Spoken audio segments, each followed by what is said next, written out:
We've just got over with state assembly elections, and there are and some of them are still due in the year end.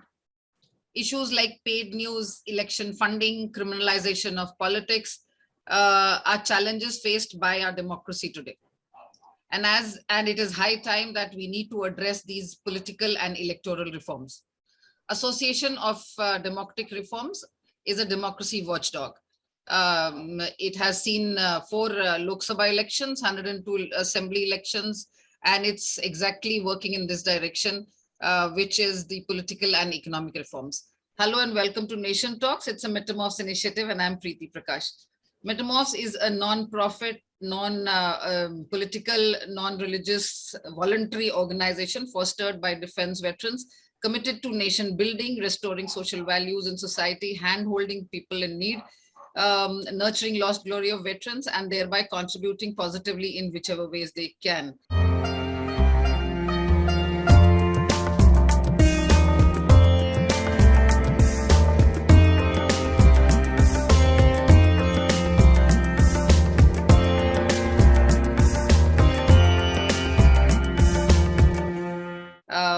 To talk about what ails our system, which is so much ingrained into us, I have with me a distinguished guest, Major General Anil Verma.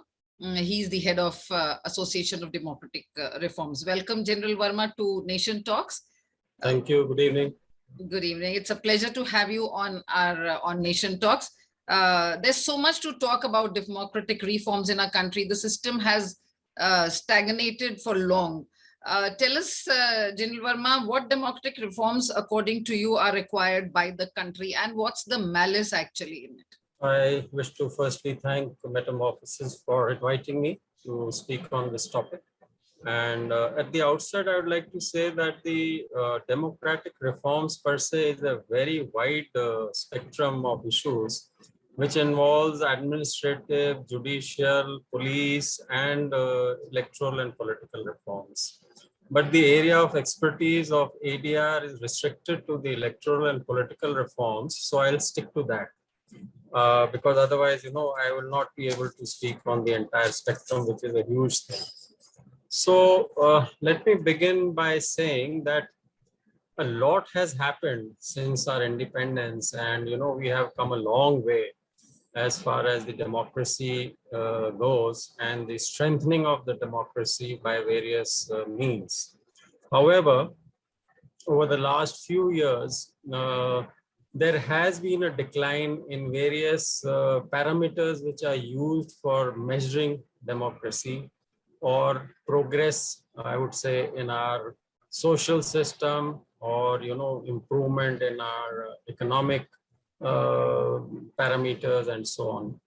Just to give a little bit of background to that, for example, there has been a decline in the democratic index, the hunger index, the nutrition index, and we have been sliding as per the internationally acknowledged agencies which are doing this. And the other thing is the growing inequality, especially in the matters of money. Like in India, the top 1% richest people control 34% of our nation's assets, which just goes to say the huge inequality which is there in our system. So now coming specifically to the system of electronic reforms and political reforms. Now that again, there is a huge list which has been, sent by the Election Commission of India to the Government of India. There is almost a 40-page list which has been sent by them. And there are so many other agencies like the Law Commission, which from time to time gives their recommendations to the Government of India for various electoral and political reforms. There have been so many committees over the last so many decades, like the Vora Committee report, the Dinesh Goswami report, the review of the Constitution report. But the unfortunate part is they've all been gathering dust. The government and the political government, whichever it is, and the political parties, whichever are the ruling dispensation, have no interest or will in the field of electoral or political reforms. I dare say all the electoral and political reforms that have taken place in our country so far, 80% of them have come because of judicial interventions by the Supreme Court or the High Courts on the basis of PILs filed by people. So if I may just list out a few of the electoral reforms which are required. Let me also say that ADR, I mean, I have been working in ADR now for the last 8 years after retirement.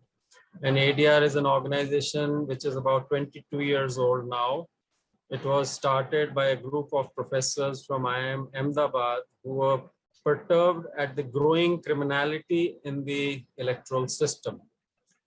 And they filed a PIL in the Delhi High Court, which they won, in which basically they said that people of the country, the common man, the common voter has no idea about the background of the candidates which are put up by the political parties to contest elections.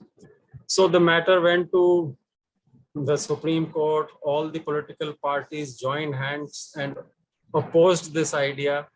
However, the Supreme Court gave a judgment again in favor of ADR, and it said, and this is a landmark judgment of 2002, in which it said that the common man has a right to know the the background details of the candidates which are put up by the political party. Now, you can imagine the opposition of the parties to the extent that this Supreme Court judgment was discussed in the parliament and all the parties got together and they brought out an ordinance to scrap this Supreme Court judgment. So this was sent to the president. At that time, it was Dr. Abdul Kalam. First time he returned it, but as you're aware, the second time, as is required by the constitution, he had to okay it. That was again challenged by ADR in the Supreme Court, and this time the Supreme Court set aside the ordinance passed by the government, saying that it is unconstitutional. So that is how this filing of the affidavits started. And the affidavit was then framed by the Election Commission of India and the ADR. And that is what has been followed since then. This is a self-sworn legal document, this affidavit which is filed by the political party candidate at the time of election, before the elections. So that is the journey. So our focus, ADR's focus has primarily been on money power and muscle power, because these are the two, I would say, the cancer of our politics. Excessive use of money and excessive criminality existing in the system. So first is the removal of criminality from politics. Then is the complete details of the income of these candidates who contest elections should be declared in the public domain. Third is there is a thing called register of members' interest. Now this has, again, after a lot of efforts by various people and ADR, this was introduced in the Rajya Sabha. Basically what it means is that all the MPs of Rajya Sabha have to declare their business interests so that there is no conflict of interest. And this is open in the public domain so that everybody knows that there is no conflict of interest in the matter of discussion and passing of bills. So this is missing in the Lok Sabha. We have tried our best, but it is just ignored by the Lok Sabha. Ceiling on political party expenditure. As you all are aware that for contesting elections, there is a limit for the Lok Sabha and the state assembly elections, which has recently been hiked just before these elections. For the Lok Sabha now it is 90 lakhs rupees per candidate. And for the state, it is up to 75 lakhs and 58 lakhs for the smaller states. However, the surprising thing is that there is no limit to the expenditure which a political party can do. They can spend any amount, and you are seeing what is happening. You just talked about all these reforms. Yes, there are many, many more which are required. I'd like to, shift by asking, how do you make these public representatives accountable? The accountability factor is actually missing, and I think that's the real problem. They Yeah. don't feel accountable themselves also. Whether they is so much so that even if they attend parliament or they don't attend parliament, there's nothing that really is hanging, no sword is hanging on their head. As so, I'd like you to tell our audience about that. All right. Okay. So now, as far as the accountability goes, the problem is that, as you're aware, as a common citizen, you and me, we are subject to millions of laws. If you don't do this, you will have to pay penalty. If you don't do this, you'll get arrested. If you don't do this, you'll not get a job. There is no law governing the political parties. So that is the main reason, firstly. And the political parties will, with all their might, oppose any effort for a law to be made which can govern their functioning. ADR, with the help of a former Chief Justice, Mr. Venkatachalaya, had drafted a political party regulation bill in 2010. And it was forwarded to the government and to various agencies. It was appreciated by the civil society, but as expected, no action was taken by the government or the Election Commission on it. So that is the first thing.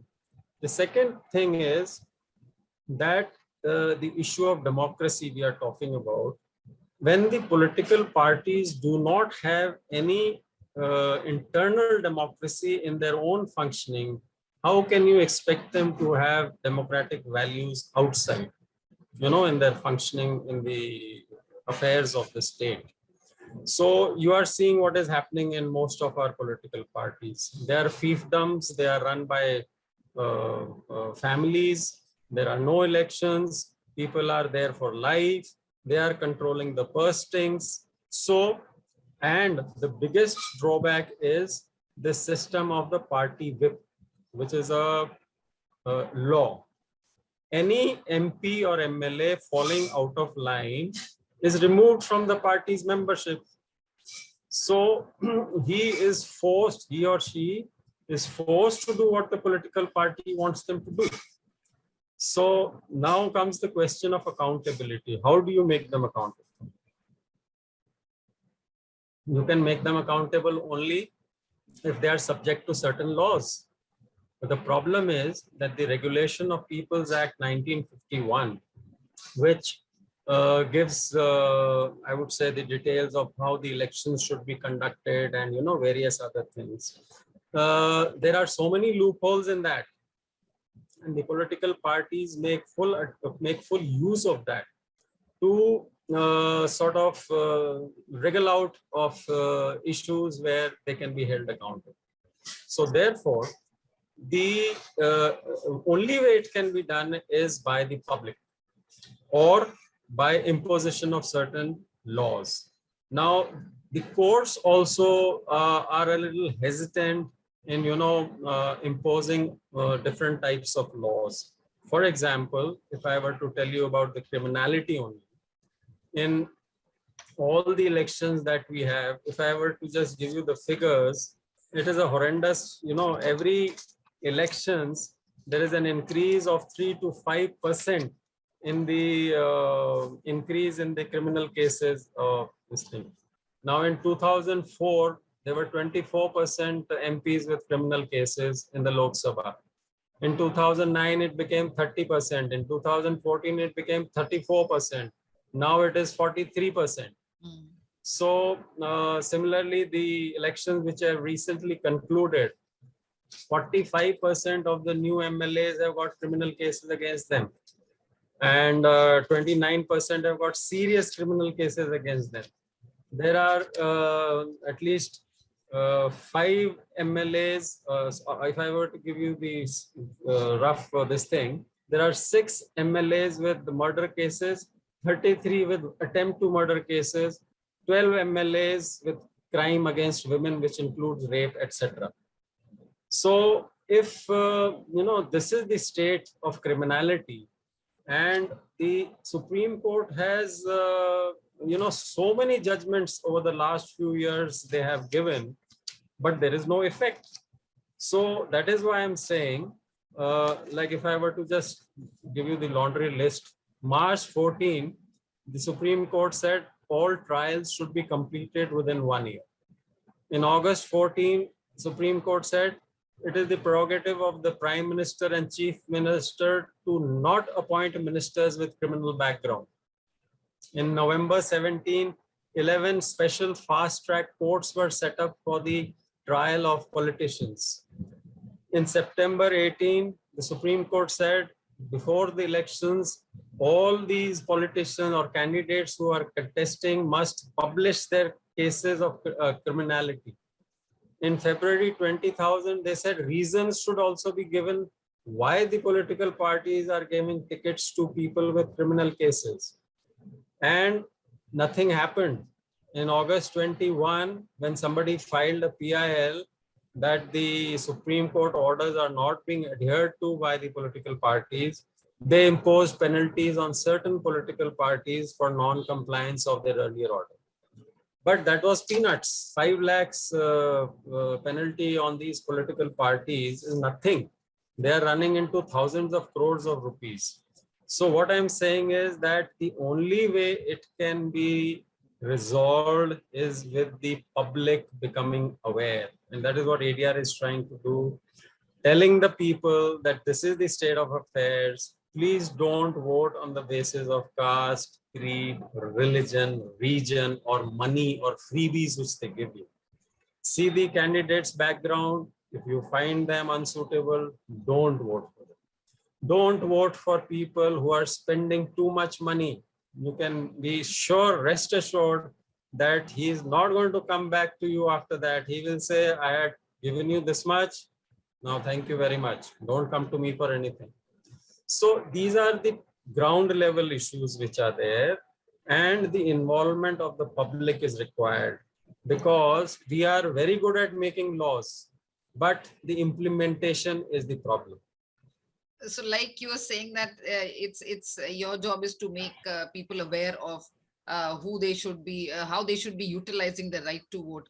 But somehow, General Verma, people still don't seem to be actually getting into the nitty-gritties of what their public representative is about, and about how and why and everything of it. They just go, wo jo bhed chal kehte hain, everyone, someone says ye theek hai, and everyone will be just voting for them. So I don't, somehow I feel quite not very optimistic about people being, aware and then voting for that matter with awareness. Well, I'll move on to the other one. So, General Verma, what about this one nation, one election election in our country? Is it possible? Yeah, even the Election Commission had said now that it is possible, but it is a very contentious issue, and there have been a lot of debate on it. And from time to time, the current ruling dispensation throws up this idea. Well, there are both pros and cons. The positives are that if you see in our country, every year almost there is some election or the other which is happening.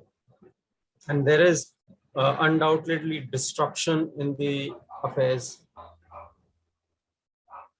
Now what happens is the bureaucratic machinery and the other thing, it just comes to a standstill, because there is no reason why it should happen. There is no reason why the Prime Minister and the Chief Ministers and the ministers should be running around canvassing in small state elections, leaving their main job. That is not their job to do this. They can do it in the general elections maybe, but not for state assembly elections. But this is what happens in our country. So that is one part. The second thing is that the expenditure part. Certainly, there will be a reduction in the expenditure. Earlier, we used to think that there will be huge logistics problems because, as you see in our country, there are security issues, and because of that, we have elections in phases in places where the government or the home ministry, they feel there are problems of security. And as you have seen recently in UP, the elections were almost stretched for 1 month, which again is not good. 1 month is a hell of a long period for elections to be stretched. But the election commission has recently again said that yes, we are in a position to conduct it. How they can do it, I don't know. Because firstly, you need a whole lot of EVMs.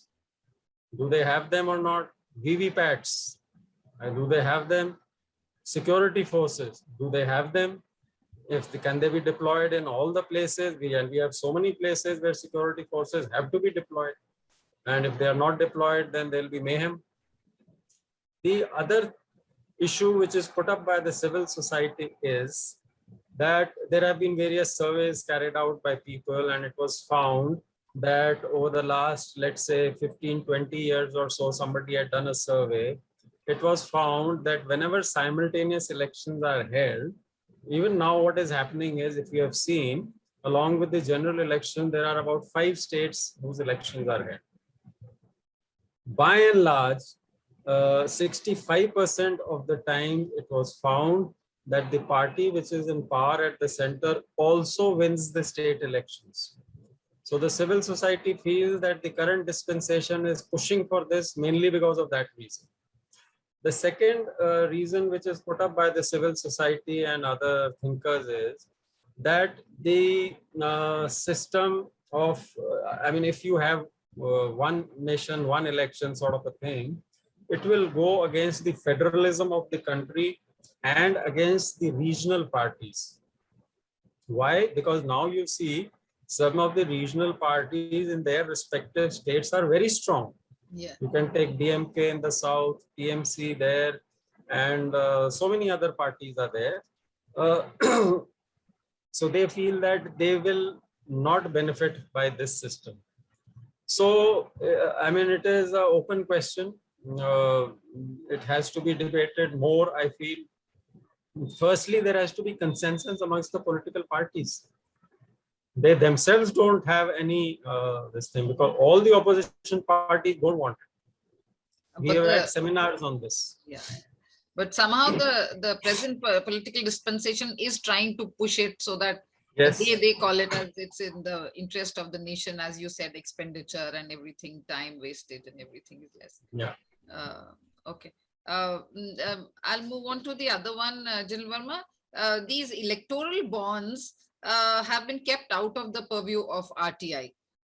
Even for that matter, even political parties are out of the purview ambit of RTI. Yes. What is your take on it? Yeah.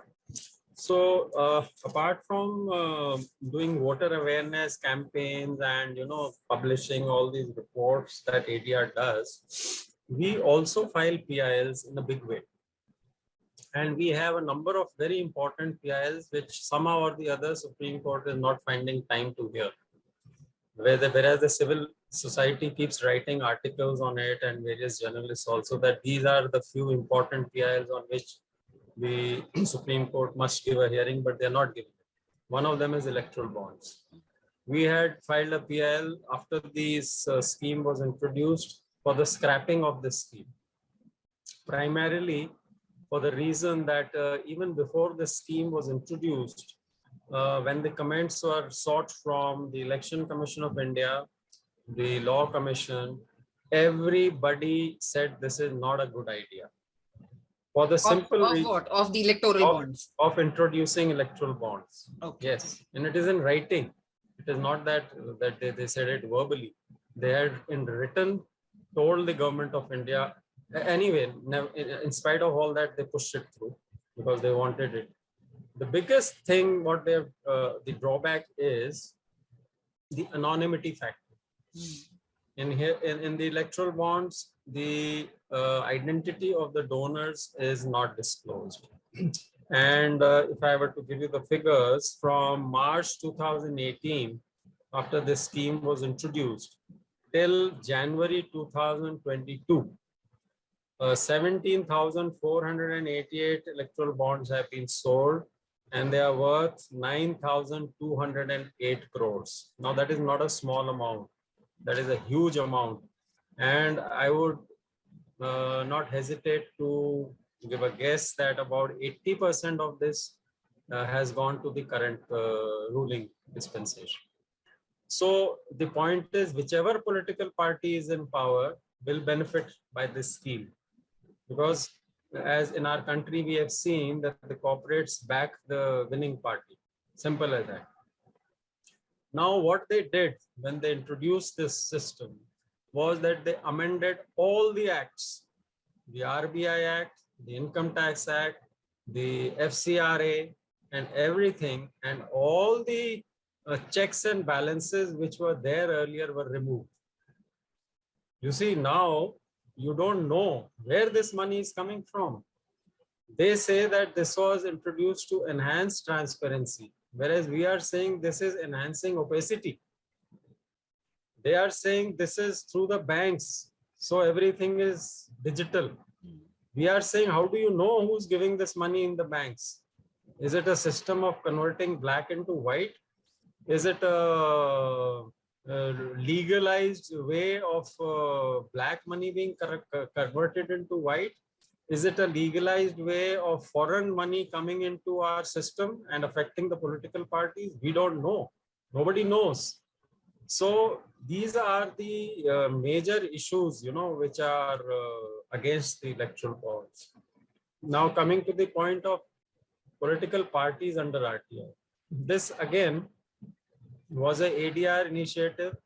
We had filed a petition with the Chief Information Commissioner in, I think, 2010. And for 5 years, we fought this battle. And finally, in 2015, March, I think, this Chief Election Commissioner, full bench, 3 guys, gave a ruling that the national parties must come under the RTI.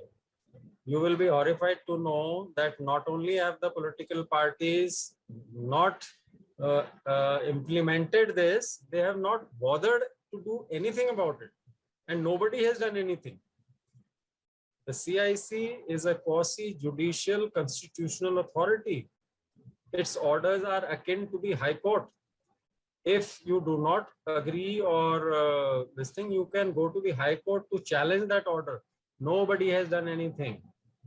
No party has done anything. They have just ignored it. So that is the unfortunate part, that nobody has taken this seriously, and all the political parties don't want to come under the RTI Act because they are worried, not from the public, not from outside, but from their own people who will start asking questions. Yeah, that's very well put. Now I'll want to know from you, General Verma, you just mentioned about criminalization of politics just some seconds back. So what are your proposals for to prevent criminals from getting tickets in elections? And how do you see this unfolding? See, there are a number of ways, but primarily, Preeti, like I mentioned to you earlier also, it has to be done only by 2 ways. One is the judicial, and second is voter awareness. Because the political parties do not have a will. They are happy with the system. They deliberately grant tickets to roughly 1/3 of the candidates who have got money and muscle power because of the winnability factor. Because these guys, or I mean, he or she, they win elections. It is evident. The statistics bear it out. All the ADR reports we conduct after the election, we put out a thing of, what is the percentage of people with criminal cases versus people without criminal cases who have won elections. The figure is almost 1.5 to double of the people with criminal cases who win elections. So it is an established standard formula in our country. And that is why the politicians follow it. And the Supreme Court and the Election Commission, I may say, are rather soft on this. In the last judgment which Supreme Court gave, they mentioned that it is not in our jurisdiction to be making laws on this. The political parties have to take a call, and it is the job of the legislature to pass a law. Will they ever do it? They will never do it. And as far as the Election Commission of India goes, it again soft pedals these issues. If they want, they should impose strict penalties on the political parties. They don't do it. And unfortunately, they don't have the power to deregister a political party. They can only register political parties. So their hands are also tied. That's one very important step that can be taken and which will work as a preventive measure in getting criminals getting tickets and all. And we've seen every year, according to your statistics, every year the number of criminals getting tickets is increasing. So it's not a very rosy picture out there.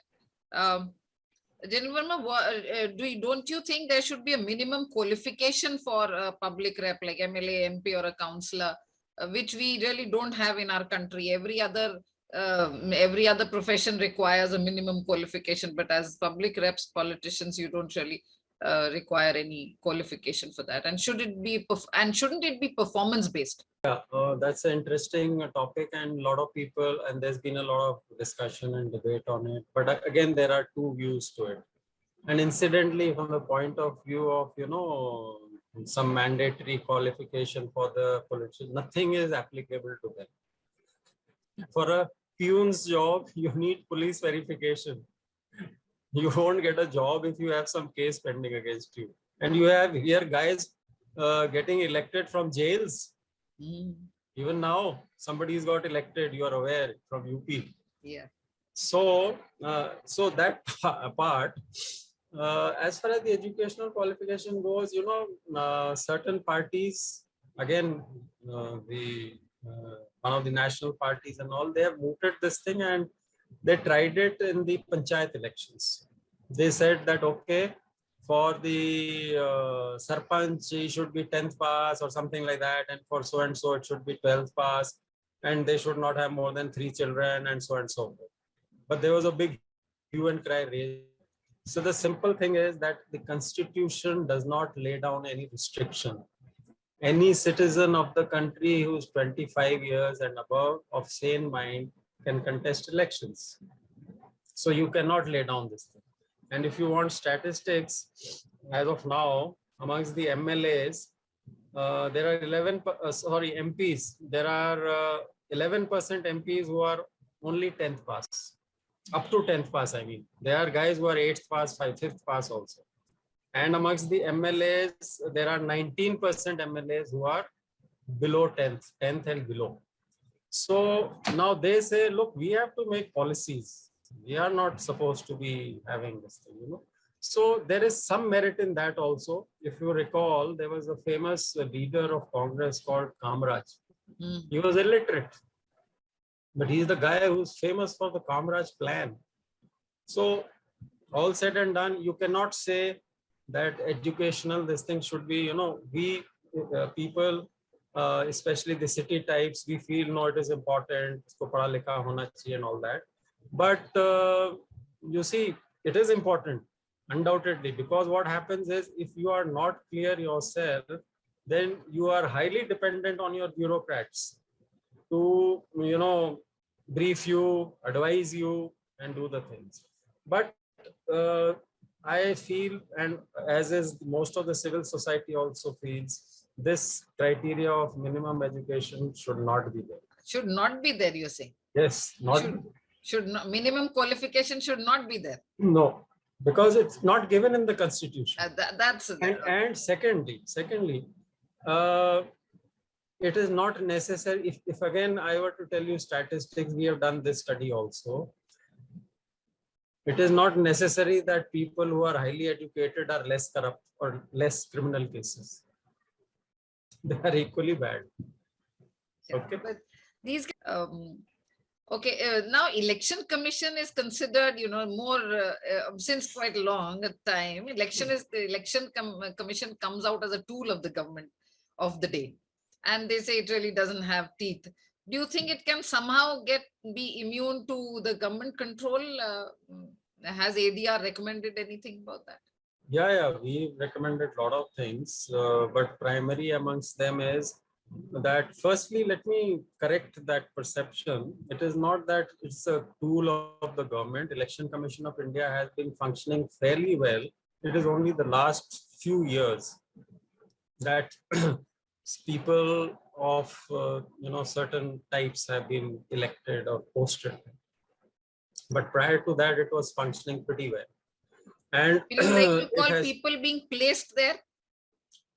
yeah, so, who are a little, I would say, supportive of the Pro-government. ruling this thing. So, it is not that they have a lot of powers under the Article 324 of the Constitution. They have a lot of powers, but they don't exercise them because they say that is the Brahmastra type of thing. But certainly, and incidentally, this is one of the PILs we have put up, I think, last year in the Supreme Court, again, which has not been heard. We have suggested that there has to be a collegium system for the appointment of the election commissioners and the state election commissioners. As you are aware, presently it is the executive, the prime minister and a couple of other people who decide who the election commissioners are going to be. So there has to be the leader of the opposition, the chief justice of the Supreme Court, and maybe one or some other prominent people. And this collegium is the one which should elect the election commissioners. Secondly, they should not be given any jobs post-retirement. You have seen some of our guys have become ministers in certain dispensations. So if you give that sort of a thing, then they are eyeing that, and then their decisions while they are working may be colored. So these type of things have to be done to make it more effective. And so that's it as far as election commission goes. Okay. We see, General Verma, more and more cases of violation of the model code of conduct these days.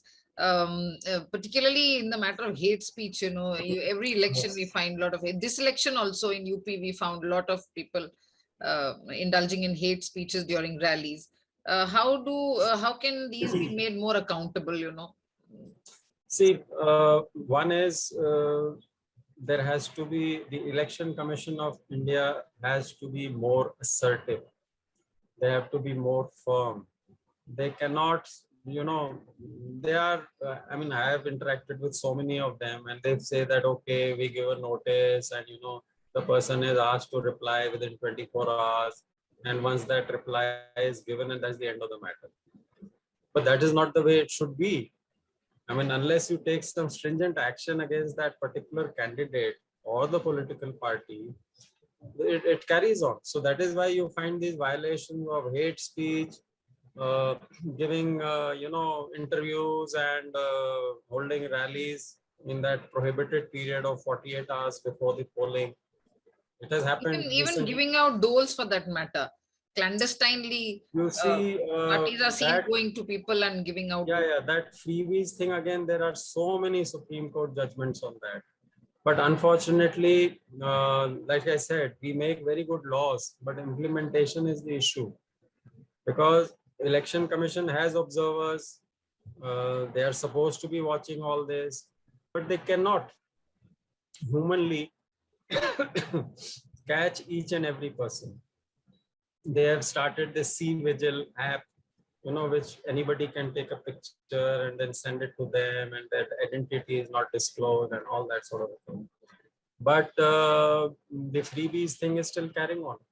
And if you are aware, sometime back in Telangana, there was protest where the women came out on the street and said, we didn't get the money which the political parties had promised us.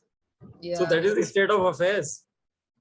So it is both ways. The voters are also to blame, I feel, as also the political party. You ask the political party, they say, wo maang rahe hain, what do we do? And the voter says, they are giving money, so why shouldn't we do? But unfortunately, this is not the way the elections should be contested.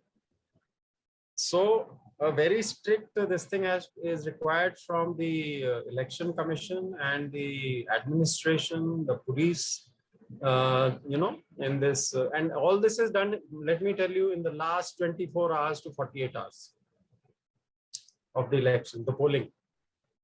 And they come up with very ingenious ways of distributing it. ATM karo, or Yeah. various other things. Yeah. Yeah, yeah. Okay. And there's now this social media is playing out in all ways now as elections we see being conducted, and people, getting to know about candidates through social media, and there's a lot of trolling also, and all these, social media machinations. What do you have to say about that? See, that is another huge area in which the election commission is, I would say, behind the curve. They have a lot to do.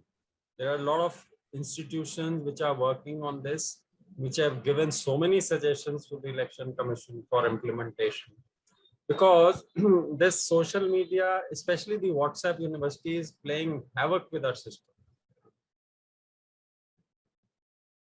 There is so much of disinformation and misinformation which is being said, and huge amounts of money are being spent by the political parties on these. And recently you must have seen the case of Facebook and BJP and all that, they're charging less and all. It is a massive issue, but the checks and balances are not there. And you have seen, unfortunately, even educated people, they just pass on whatever they get without trying to verify whether it is correct or not. And this is creating dissensions, divisiveness within the society, within families, I would say. People are fighting with each other. Yes. Even in families. So this is a very serious issue, which requires, I think greater, legal, this thing has to be there to check these companies which are involved in this, and to take action against people who are found guilty of misinformation and disinformation. Has ADR made any recommendations regarding the control of social media? Yeah, we have. And we have also said that, in the current election expenditure reports of the political parties and the candidates, there are no details of social media expenditure. Old system is going on, amounts spent on advertisements and all. Now that thing is gone. Who's advertising in the papers or in the TVs and all that? Everything is on social media now. But those details are not available. So those it should be included in the election expenditure. As of now, it is not being included. So that is one. And of course, like I said, the disinformation and misinformation has to be curbed by the election commission and various other agencies. And for that also you need, again, as you said, strict laws.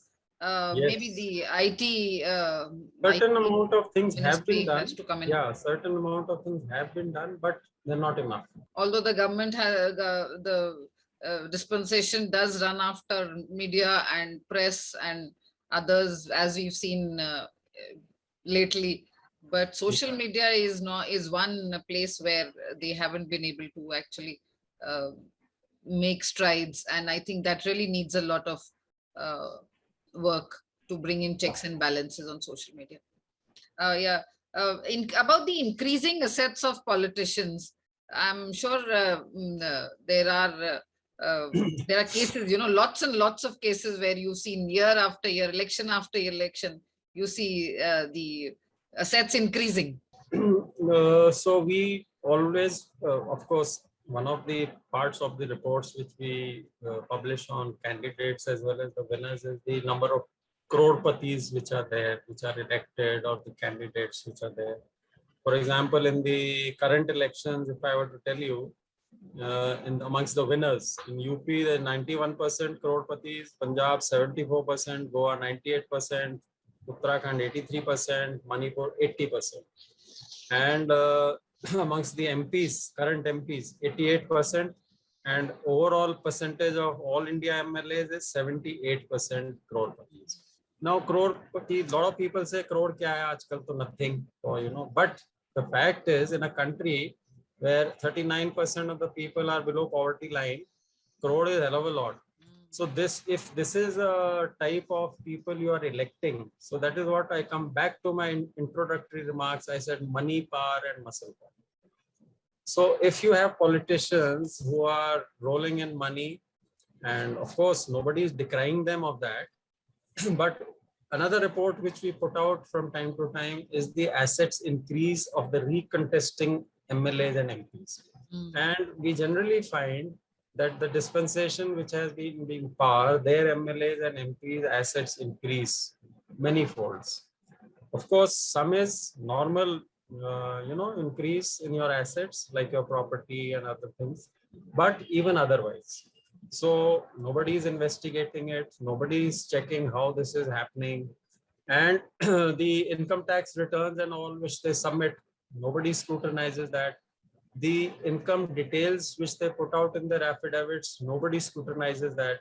No, that is one issue which we have been telling the Election Commission. They said it's not our job.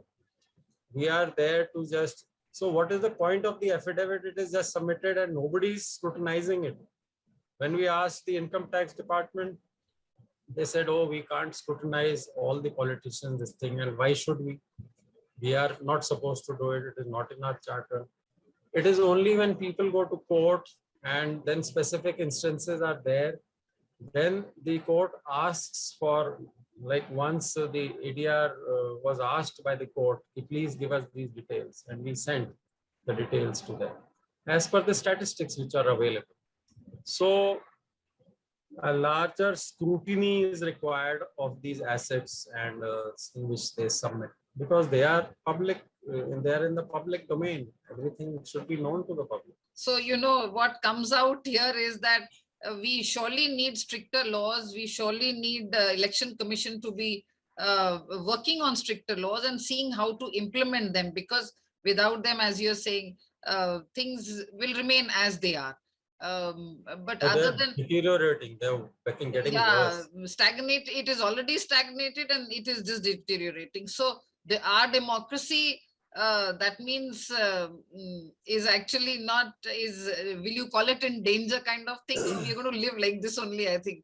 It's just going to be like this only. See, there are, of course, in the civil society, a lot of people who say that our democracy is, and I told you in the beginning only, that as per the International Democratic Index, which a lot of other agencies like the EIU and all do, we are sliding. But then the current, this thing, they say that we don't believe in all that. So you can't brush away, certain thing that everything is motivated. Yes. It is done on certain parameters. It is done on, various 5-6 things are there on which the political freedom, the freedom of speech, various other factors are there on which human rights, all these things are, targeted, and then they come out with this analysis. You may not accept it, but the international community feels that way. So definitely there is a requirement to improve on our systems. There is no doubt. I mean, like I said in the beginning only, we have come a long way. There is no doubt. We have improved in a lot of things. However, we cannot sit pretty and feel that, okay, we are all good and hunky-dory. It was really enlightening and informative talking to you, General Verma. Thank you so much for being there with us on Nation Talks. For my viewers, don't forget sharing, liking, subscribing, and pressing the bell icon for more such events. Do write to us in our comment section if you want us to bring you more celebrities, personalities like these, and on more issues that we can talk on. We will be happy to bring them to you. Till then, stay safe and stay happy. Thank you so much, General Verma, once again. Thank you.